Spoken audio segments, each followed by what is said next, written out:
What's going on, guys? I'm Dylan. And I'm Travis. We're the 4-6 Boys, back again with another video. And in this video, we are listing off our best movies of 2025. Now, there were some really, really good movies out there in 2025. Some that were so good, and there were so many that were so good that won't even make this list. So, there were just so many to choose from. But these are going to be our top 10 best movies of 2025. Without further ado, let's get right into the list. Number 10 on our list is more of an underrated film that we really liked, Good Fortune. Yeah, this one was actually pretty good. Mm-hmm. It had a really hilarious performance by Keanu Reeves playing this angel who doesn't quite understand human customs and desperately wants to fit in. And I found myself laughing so much throughout this movie, even though this movie also had a good message to it too. By far, I would say the funniest bit has to be Keanu Reeves talking about how we should spend money on fun things instead of Social Security. Definitely. I would recommend definitely checking this movie out for sure. And what I appreciate is the fact that it wasn't a beat the rich movie. Definitely. It's more of a message about just wanting to live life comfortably. Definitely. Number 9 is one I can't talk enough about, which is a horror movie called Good Boy. Mm-hmm. Good Boy is a movie, if you haven't heard of it, it's a movie from the perspective of a dog. It's literally, the entire movie is from the perspective of the dog, and the dog's name is Indy. Indy is literally just won an award at the acting award, and it is such a good movie, and Travis can tell you a little bit more about it. Yeah, what I really like about it is the fact that it's just the creative decision of doing this. To my knowledge, I don't think something like this has ever been done, at least to my knowledge. Mm-hmm. And the fact that it was executed as well as it is actually speaks volumes for it. And to my knowledge, I remember hearing that it took over a year to film all that stuff with the dog, which means that a lot of time and effort was put into it, and I think it really shows. Yep. Number 8 is a really good movie, which just got the actor nominated for Best Actor at the Oscars, and also got the movie nominated for Best Picture at the Oscars, which is Marty Supreme. It is a great movie, and it is well-deserved to be nominated for Best Picture at the Oscars, because it is a really, really good movie. One thing that I will say is that it is not a ping pong movie. Like, I would say the ping pong tournament, I would say takes maybe 20% of the whole movie. 15-20%. Yeah. The rest of it is just getting to another ping pong tournament. And what happens is some of the wildest shenanigans that will happen that builds up and just keeps getting worse. And it's funny. It's just hilarious. That just how much this guy screws over a bunch of people, and then he gets punished for it, and then he tries to fix it, and just keeps getting worse and worse. And it is just a wild ride from start to finish. Number 7 is another movie I can't talk enough about, which is The Long Walk. What a great movie to also be another good Stephen King adaptation. This movie has a lot of, on the edge of your seat moments.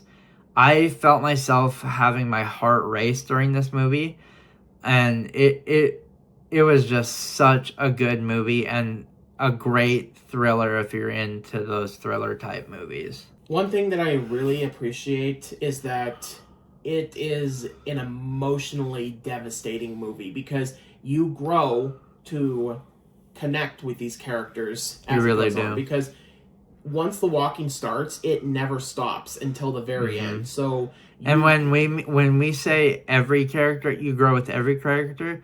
You grow with every single one, whether they're mean or whatever. You grow with, and you connect with every single character. And the thing is, so when anyone dies, you feel it hits your heart, literally. Yeah, it is literally not an easy watch upon rewatch, I will say, because now you know what's coming, and it's not easy for those moments to come From back the again. from the first death to the last death, it's a hard watch for sure.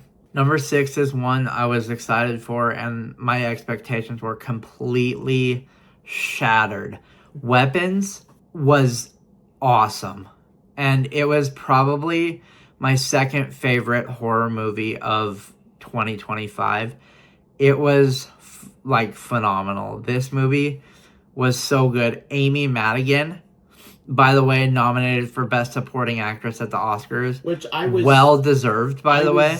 Yeah, I was actually shocked that because I heard that she could, but I was like, I don't know what I'm doing. And then, might I say, whoa, she has won like 3 Supporting Actress awards so far in the awards season.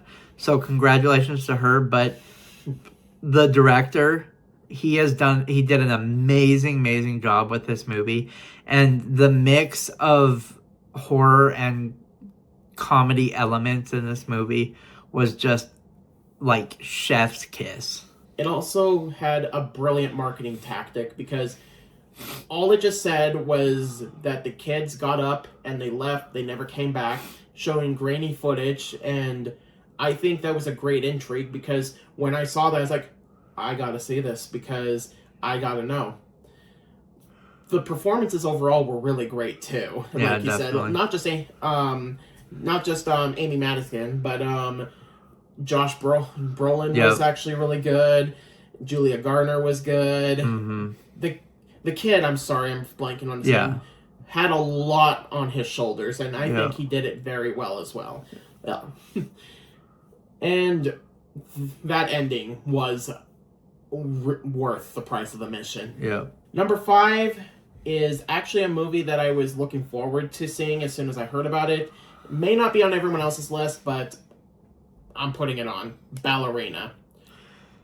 It had amazing action sequences that from basic, like it's a non-stop thrill ride from beginning to end. And I've noticed a pattern. I haven't seen a bad John Wick movie or movie in the John Wick universe that has been bad yet. And I saw the people complaining that she was going to overtake John Wick, even at the point of calling it John Woke, and saying that she was going to at least be a match.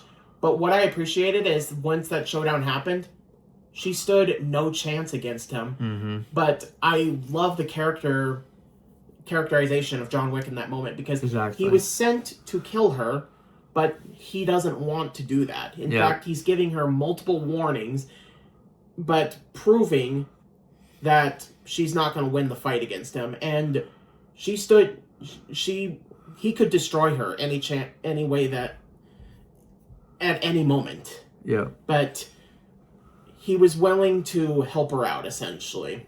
Yeah. Number 4 is one I was excited for, and again, it exceeded my expectations.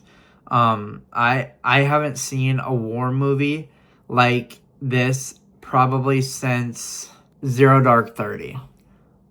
And when I say the experience is what really got me into this movie, like the sounds of like the intercom, the walkie-talkies, the bullets flying, the debris flying, like the sounds around you it was so immersive that I felt like I was actually in the war with them. Which brings up another point.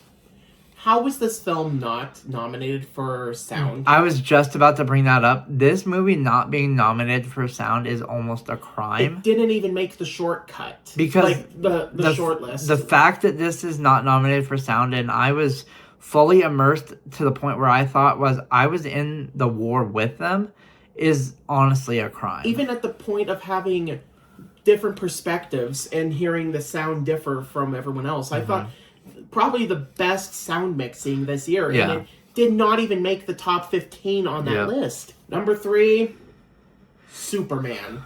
The one I was looking the most forward to seeing. And this is one I was like, we need a good Superman movie. We really need one. You know, people are like, you know, we have that one fan base, the Snyder Bros, and we just need a great Superman movie. And what did we get? We got that great Superman movie. and making me look forward to some plans that are going with the DCU. And I think James Gunn taking over the DCEU was probably the best thing that could have happened. And that's what's making me look forward to projects like the Batman 2 and any future projects in the DC. That's what I'm looking like. There's future projects like the Blue Beetle 2, and there could be like future projects like that I'm looking forward to because of James Gunn. So, and we have Supergirl coming out, and I got the first look of Lobo. Looks amazing. Yep. So let's get back to this movie. Superman was awesome. There were people that complained about Lex Luthor. I thought he did really good. The actor, I know I've seen him in a bunch of stuff, and he did a really good job, I felt like. Yeah, David Cornsweet did really good as Superman as well. I've heard a lot of people complain about David Cornsweet, but I've also heard a lot of people compare David Cornsweet as the closest person to play Superman to Christopher Reeve's Superman, and I can kind of see that. So, number 2 is a movie that I don't think will be on anyone's list, but I love this movie since I first saw it, and I was throughout the year, all I thought about was the movie Companion. It's funny. It has an interesting plot behind it. If you haven't seen the movie, please do not watch the trailer. The trailer literally gives away the main twist of the movie. You can watch the teaser trailer, but that's about it. But that's the only fault that I can think of is how the marketing was handled. Otherwise, it's just a movie that I just love from beginning to end. And I know I'm being super vague on it, but I think going in blind with this one is the best experience. Just know that it's funny and thought-provoking and just entertaining from beginning to end. Number 1 best movie of 2025 shouldn't be a shock to anyone because this should be everybody's number 1 of 2025. I've heard some people say it's overrated, but for the majority of people, it's everybody's number 1. Number 1 best movie of 2025 is Sinners. This movie, when I tell you, is probably the best movie I've seen in the last decade, let alone the best horror movie I've seen in the last decade. This movie is a complete masterclass. Like, I know I'm probably overhyping the movie, but acting, production, music, the gore effects, nearly everything, flawless. Michael B. Jordan's performance, which, by the way, congratulations on your first Best Actor nomination. Congratulations to Sinners in general for breaking the record for most Oscar nominations with 16 nominations. Congratulations to Ryan Coogler for yet again another Best Director nomination. I mean, this movie, if of any movie to be nominated for 16 Oscar nominations, I think this movie definitely deserves it because this movie, and I don't think I'm overhyping it at all. If anything, I'm underhyping it because this movie is definitely probably the best movie I've seen in the last 10 to 15 years. When I said I don't think any movie was going to beat Everything Everywhere All at Once, I didn't think any movie was going to beat it for a long time. This movie definitely beats that movie. And it's hard for me to say, but this movie was so good. I've watched it like 3 or 4 times now, and it honestly to me feels like it gets better each time. Right, yeah, definitely. So that was our list for best movies of 2025. What are your best movies of 2025? If you have a favorite movie of 2025, list them down in the comments down below. We'd love to hear from you. If you like this video and you want to see more videos like this video, hit that subscribe button, smash that like button, turn on notifications so you get notified when we upload new videos. I'm Dylan. And I'm Travis. We're the 4-6 Boys. See ya.